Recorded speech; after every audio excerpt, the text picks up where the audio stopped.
சாய் பக்தர்கள் அனைவருக்கும் அன்பான வணக்கங்கள். சம்பூர்ண ஸ்ரீபாத ஸ்ரீவல்லப சரிதாமிர்தம் 45வது அத்தியாயம். அனுமனை பூமியில் அவதரிக்குமாறு அறிவுறுத்துதல். ஸ்ரீபாதர் காசியில் தங்கியிருத்தல். ஸ்ரீ பாஸ்கர சாஸ்திரியின் வீட்டில் எங்கள் மதிய உணவை முடித்த பின்னர் அவர் விவரிக்கத் தொடங்கினார். என் குழந்தைகளே, ஸ்ரீபாதருடைய லீலைகள் தர்க்கத்திற்கு அப்பாற்பட்டதாகும். அவர் பல சிறந்த மனிதர்களை காசியில் ஆசிர்வதித்தார். அவர்களுக்கு தேவையான யோக சக்திகள் மற்றும் சித்திகளை அருளினார். அவர் அங்கிருந்த முனிவர்களிடம், நான் நரசிம்ம சரஸ்வதி என்கிற பெயரில் இன்னொரு அவதாரம் எடுப்பேன். நான் பீதிகாபுரத்திலிருந்து மறைந்த பிறகு காசிக்கு வந்ததற்கு ஒரு வலுவான காரணம் இருக்கிறது. இது மிகவும் புண்ணியம் வாய்ந்த கஷேத்திரம். இது பல சித்தர்களின் இருப்பிடம். நான் கங்கை நதியில் குளிப்பதற்காக யோக வழியின் மூலம் தினமும் இங்கு வருவேன். நான் என்னுடைய நரசிம்ம சரஸ்வதி அவதாரத்தின் போது என் சந்நியாச தீட்சை பெற இங்குதான் வருவேன்.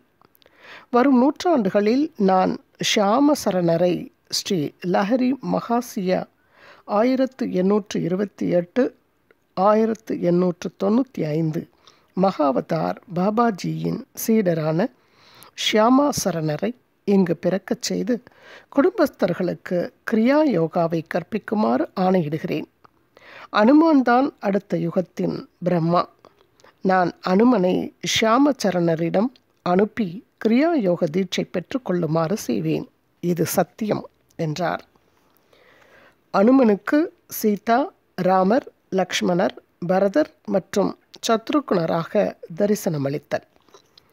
பின்னர் ரிஷி கூட்டத்துடன் அவர் தன் யோக பாதையின் மூலம் பத்ரிகாவனத்தை அடைந்தார். அங்கு நரநாராயண குகையில் இருந்தவர்கள் பலருக்கு கிரியா யோக தீட்சை அளித்தார்.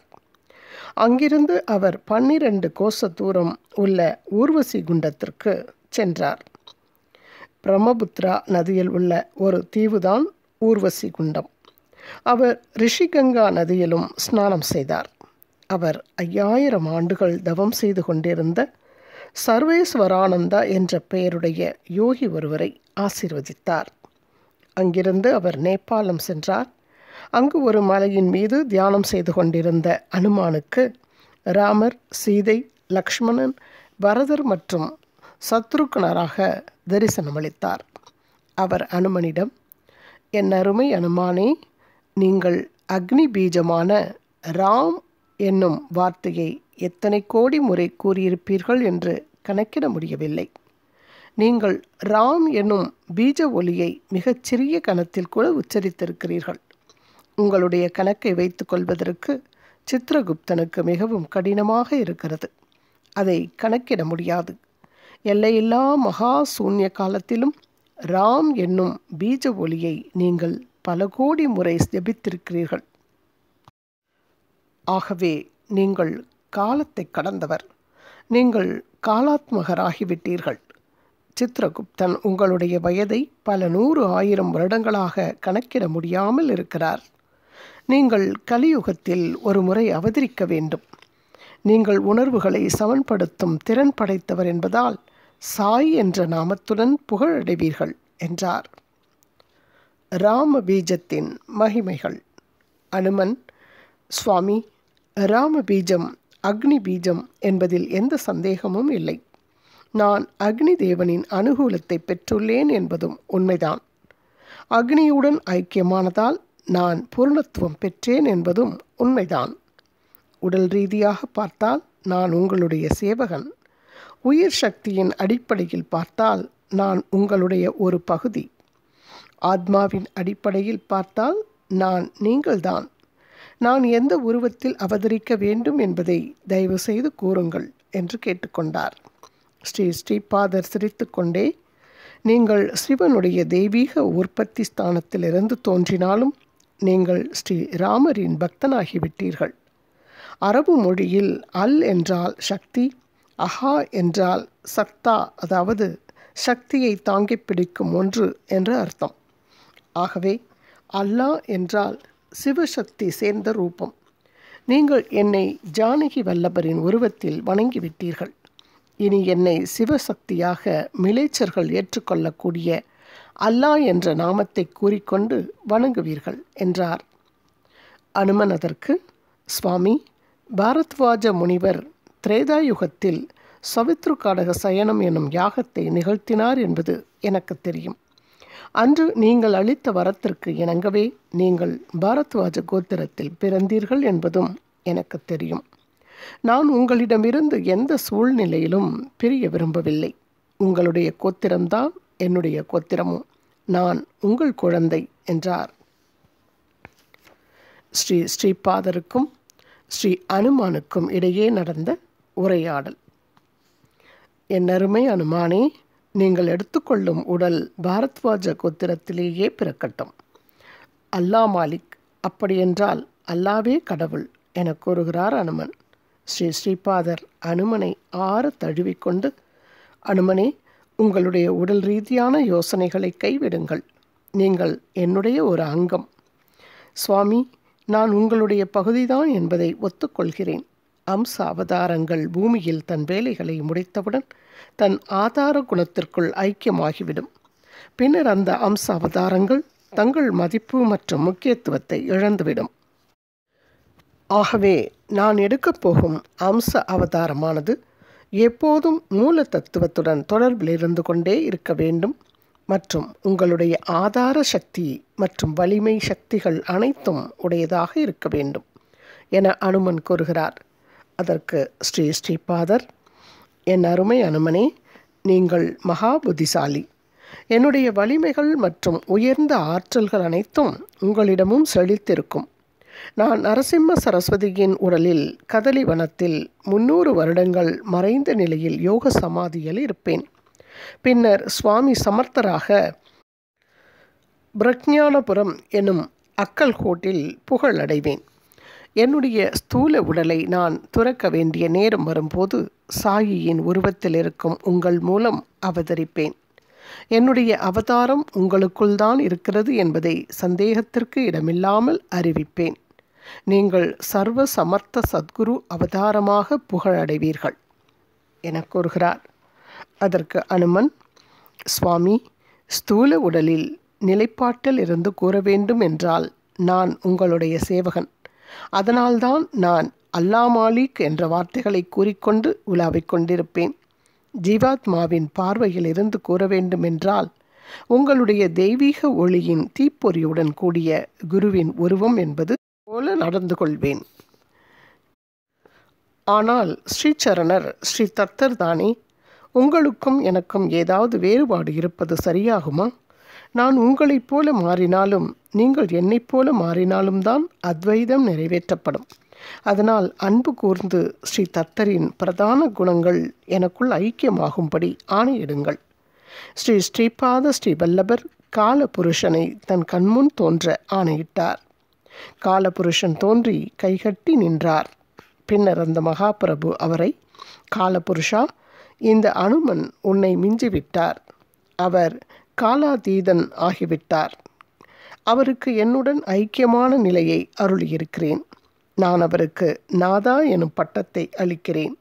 இனி அவர் சாய்நாதர் என்று அழைக்கப்படுவார். நான் இந்த நாளை தத்த ஜெயந்தியாக முடிவு செய்கிறேன். அனுமனுடைய சைத்தன்யம் தத்தரின் ஸ்வரூபத்திற்கு ஏற்றவாறு மாறும் என்றார். அங்கிருந்த அனைத்து முனிவர்களும் ஆச்சரியத்துடன் கடவுளை பார்த்தனர். இதற்கிடையில் அனுமனுடைய உடலிலிருந்து அனைத்து உயிரணுக்களும் வெடித்துச் சிதறின. அதிலிருந்து அன்னை அனுசுயா வெளியானாள்.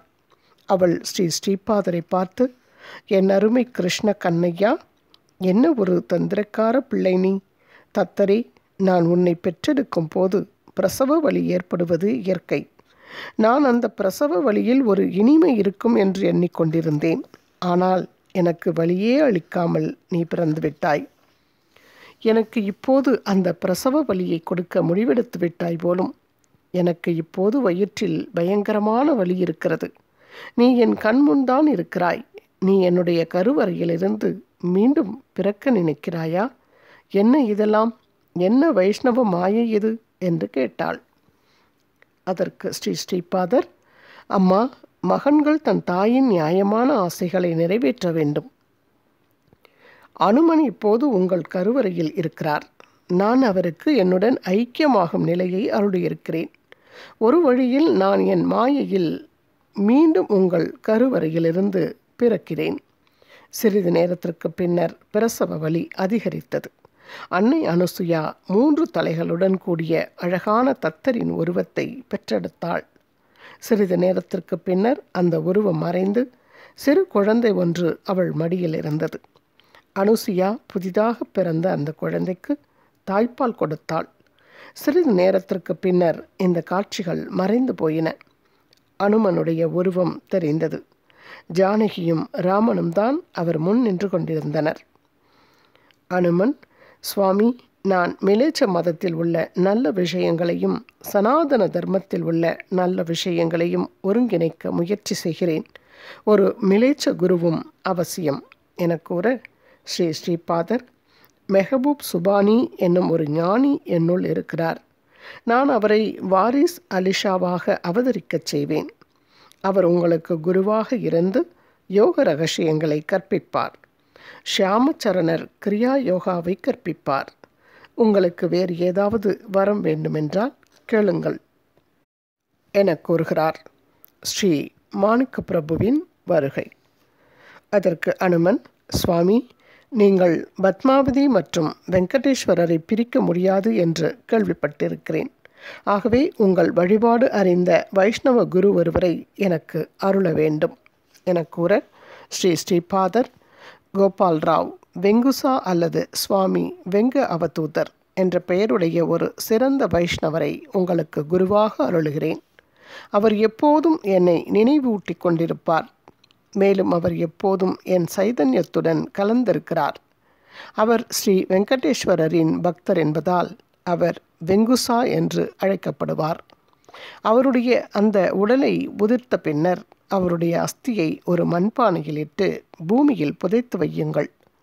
என்னுடைய பரிந்துரைக்கு பின்னர் அந்த பானையை திறந்தால் அங்கு ஒரு வெங்கடேஸ்வர சுவாமியின் சிலை இருக்கும்.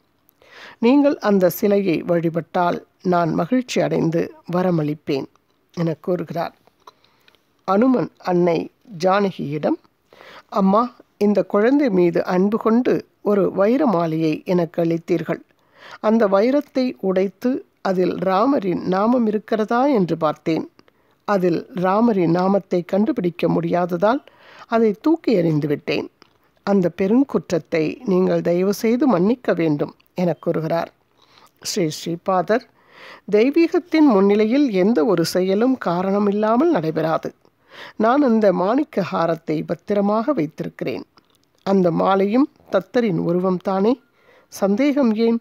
நான் அந்த மாணிக்க ஹாரத்தில் என்னுள் இருக்கும் ஆத்ம ஜோதியின் மூலம் உயிர் சக்தியை செலுத்தியிருக்கிறேன். இந்த மாணிக்க ஹாரம் ஒரு குருவின் உருவமாக செழிக்கட்டும். அந்த குரு வடிவம் ஸ்ரீ மாணிக்க பிரபு என்று அழைக்கப்படட்டும் என்றார். என் செல்வங்களை, ஸ்ரீபாத ஸ்ரீவல்லபர் பத்ரிநாத்தில் நாராயணரின் உருவத்தில் இருக்கிறார். அவர் நர என்ற பெயருடைய முனிவர் ஒருவர் பூமியில் தோன்றுவார் என்று கூறியிருக்கிறார். ஸ்ரீசரணருக்கு மட்டும்தான் அந்த அவதாரம் எந்த பெயரில் எந்த உருவத்தில் ஏற்படும் என்பது தெரியும். துரோணகிரியில் உள்ள சாம்பலாகிரி கிராமத்தில் தங்கியிருத்தல். ஒருமுறை பீதிகாபுரத்தில் ஸ்ரீபாதருடைய தாய் மாமாவான வெங்காவதானி குழந்தைகளுக்கு வேதம் நடத்தி கொண்டிருந்தார்.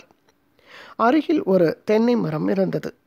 அந்த புனிதமான இடத்திற்கு ஒரு குரங்கு வந்து அங்கு கற்பிக்கப்படும் அனைத்து வேத மந்திரங்களின் ஓசையை கவனமாக கேட்டுக்கொண்டிருந்தது. மரத்தில் இருக்கும் தேங்காய்கள் அல்லது வேறு எந்த பொருட்களையும் சேதம் செய்யாமல் வேத மந்திர கோஷங்களை கேட்டுக்கொண்டிருந்தது. ஸ்ரீபாதர் அவர் மாமாவிடம், மாமா, கடவுளுக்கு அவதாரங்கள் இருப்பது போல தென்னை மரங்களுக்கும் அவதாரங்கள் இருக்கிறதா என்று கேட்டார். அதற்கு அவர், தாய் மாமா, கண்ணையா, என்ன மாதிரியான கேள்வி இது? கேட்கும் கேள்வியில் ஏதாவது அர்த்தம் இருக்க வேண்டும் என்றார். அதற்கு ஸ்ரீபாதர், மாமா, விஷயம் அதுவல்ல. மரத்திலிருந்து காய் வளர்கிறது. அந்த பழம் அல்லது அதில் இருக்கும் கொட்டை மீண்டும் மரமாகிறது. அந்த மரம் மீண்டும் காய் அளிக்கிறது.